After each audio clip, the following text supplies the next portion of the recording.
Today, we're going to talk about something foundational in Python programming. Let's dive deeper into Python by exploring variables. Let's start with the basics. What exactly is a variable? In programming, a variable is essentially a named location in memory where you can store data. Think of it as a container or a box where you can keep information, label it with a name, and retrieve or modify it whenever you need. In Python, creating a variable is super simple. You just need to assign a value to a name, like this. Here, we've created a variable x and assigned it the value 10. Now, whenever we refer to x, Python knows we're talking about this particular value stored in memory. There are some important points about variables you need to know. Unlike some other programming languages, in Python, you don't need to declare the type of a variable. You just assign a value, and Python takes care of the rest.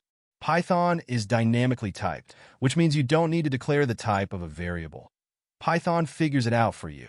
Can you guess what would happen if you try to assign an integer to this name variable? Try it out and let me know in the comments. Variable names are case-sensitive. So, these three variables named age would be considered three different variables.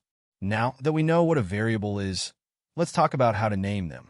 While Python gives you a lot of freedom, there are some rules and best practices you should follow. Let's talk about the rules first. Variables must start with a letter or an underscore. For example, underscore name, age score. We cannot start a variable name with a number. As we can see, it throws a syntax error.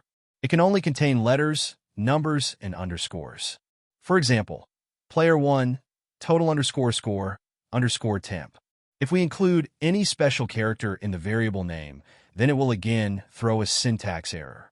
Variables cannot be a Python keyword. Python has reserved keywords like class, def, if else, etc. that we cannot use as variable names. For example, if I declare these variables, it will throw a syntax error. Here are some best practices for naming variables. Choose variable names that describe the data they hold. This makes your code easier to understand. For example, to declare a variable for gender, instead of x use gender, or to declare a variable for number, instead of use number. Use lowercase with underscores for multi-word names. This is known as snake case. For example, to declare a variable for total price instead of TP, use total underscore price, or to declare a variable for username instead of name, use user underscore name. Avoid single-letter names, unless they're used as loop counters or in very short blocks of code where their meaning is clear. For example, instead of n, use number of items. By following these conventions, your code will be more readable and maintainable. That brings us to the end of our deep dive into Python variables. We covered from the basics of creating and naming variables to the rules and best practices.